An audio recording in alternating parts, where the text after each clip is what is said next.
after the war finished, you were enlisted. You went into some form of service. Yeah.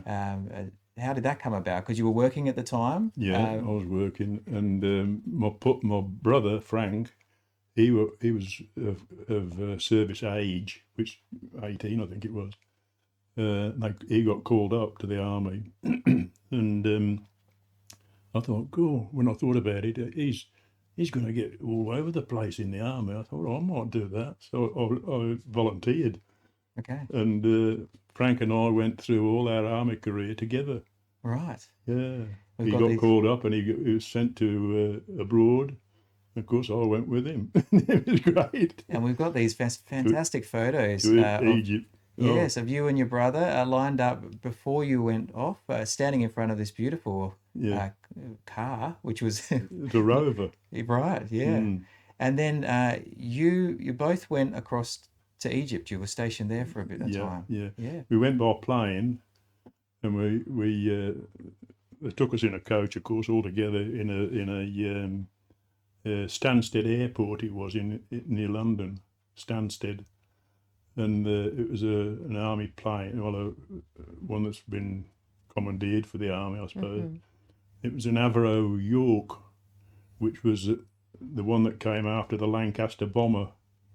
So it looked a bit like the Lancaster bomber, only the Lancaster bomber's got two tails, two rudders, but this one had three. There's one in the centre for some reason, stability, I suppose. But anyway, we sat there at Stansted Airport, in the plane, and it was Scottish Airlines, and she came out. We had a air hostess too, and she came around just before takeoff with a tray. And I thought, gee, we're going to get drinks, but we didn't. They were wads of cotton wool. Yeah. Now, you see this tissue that I've got rolled up here? It was similar to that. We had two of these each. Yeah. And we had to stuff them in our ears like that. Yeah. And the lolly was to suck after you take off, so you're swallowing For your ears. for your ears to make them pop. So we all sat there, and the engines were starting up, and I looked up the aisle like this, and it was funny. You could see all these grown fellas with all these wads of cotton wool sticking out of their ears. Yeah, wow.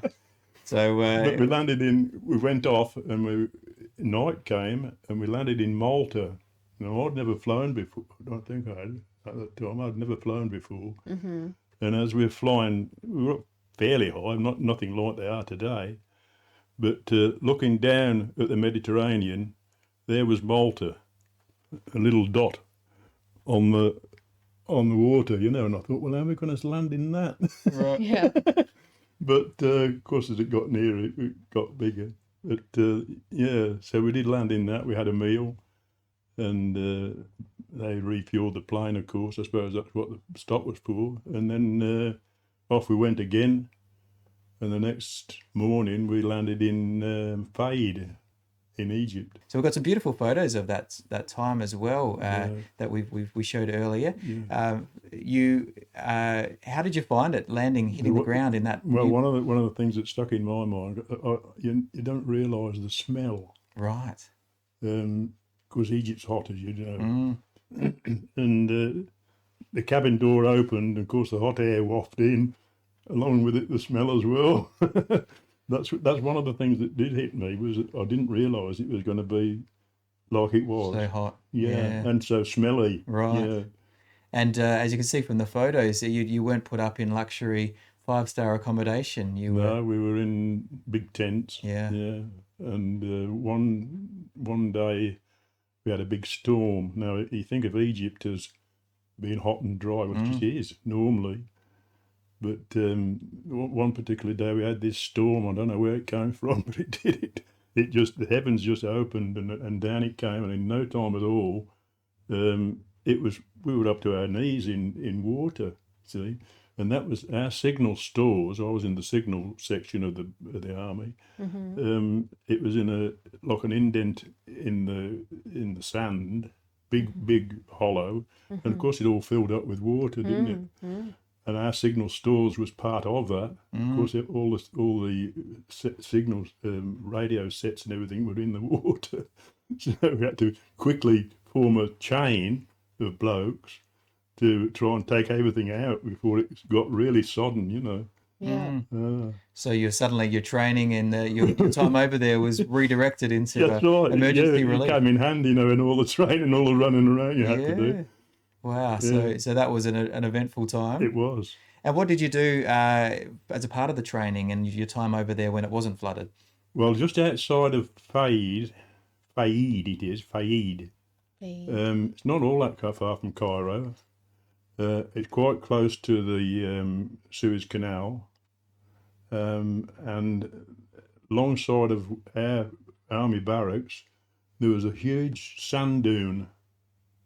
It must have been really solid sand, you know, because it did blow when the wind blew, but it didn't blow it all the way, I tell you. Anyway, they used to give us the job of running up and down that training. Okay. That's hard work. Was it ever? Yeah. And sometimes you had all your kit on, you know, your backs on your back and everything. And a lot of us got worn out doing that, you know. Right. No, up you go again, you know. Wow. If you'd been a naughty boy. Yeah. Right. So it wasn't. You got to see some pyramids, but it was hard work being over there. Yeah. We saw we went in the pyramids. That's unusual, the pyramids, because, well, it is unusual. As you know, they're massive blocks of stone, sandstone. And how on earth, in a place like it is, where did they get it all from? There's no quarry there.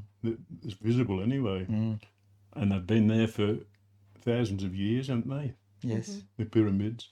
Yes. So where they came from, goodness knows, but they were bigger than that television set, a lot Yeah. bigger and square, you know. Yeah. And they're so accurately cut. When they built the pyramids, as you know, the edges are straight to make the pyramid, and every one fits. There's not one that's a bit out, you know, it's about a line, but no, everything fits. And we had a trip to the pyramids, of course. One weekend it was that the sergeant got us a trip to the pyramids, so it was great. And when we got there, there was this, as they call themselves, was standing by the coach. He says, "You give me acres, I climb pyramid." We thought, oh, go on, you know, because they're tall, aren't they? They're big. The pyramid. Yes. Yeah, he says, you give me acres, I climb pyramid fast. So we thought, oh, we all gave him some money, you know, in a hat, gave it to him, and he looked at it. Oh, all right, I go. Okay. Yeah. And he went up one edge of the pyramid just like a monkey. Yeah. And when he got to the top, and it didn't take him long, he stood on the very point of the pyramid and waved to us all like this. Yeah. There you go. Well, one way to make a living. Yeah.